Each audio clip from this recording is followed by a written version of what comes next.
Enjoy. Well, have you ever had a Q&A done with corn tortilla? No, but this is amazing. Tortillas deliciosas. Thank you. I appreciate that.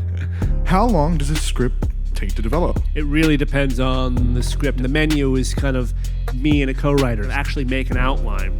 And I write outlines that are really pretty detailed outlines, scene by scene outline, interior, ding hall day. And then I describe exactly what happens in the scene. I even include some dialogue. And then I take that and I write the script, which can take, for Bugonia, it was unusually quick because it was during lockdown and COVID. I had nothing else to do. So I wrote that in like 3 weeks. But the menu took probably more like a few months. Did you spend time with any chefs or in professional kitchens while developing the script? People say write what you know, but I never worked in a kitchen, but I would read biographies about chefs and watch documentaries about chefs. As we were writing the film, some of it was based on L ideas, where it was like in the menu, where there weren't kind of tradition, the servers would come out and they would explain the dish to you. The chefs themselves, whoever cooked the dish or came up with the dish, would come out and introduce the dish to you. And so it was a little bit based on that. There was quite a bit of research done into that whole world. And now, of course, I almost have no interest in going to restaurants anymore. It's like I purged it out of my system, but yeah.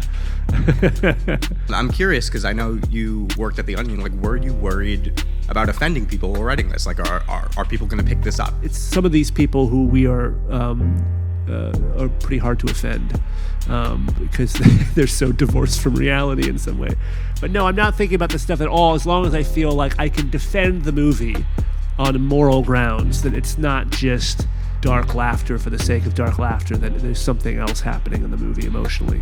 When people left The Onion, what they usually did was they would leave to go write for a late night comedy show, which now they're all kind of dying late night comedy shows, but at the time they were still really vital. And so I went and wrote for the first 4 seasons of Last Week Tonight with John Oliver. Oh yeah, he writes kind of jokes about the news.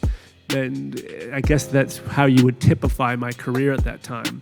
It just so happened that a show came along, Succession, that was created by Jesse Armstrong, who is a comedy writer. And even though it's a 1-hour drama, he filled his staff with like the best English comedy writers. So he said, what I need is an American comedy writer who knows about American politics and business and media and the news. And it just so happened that I fit what he was looking for, and I was a really good fit for that show.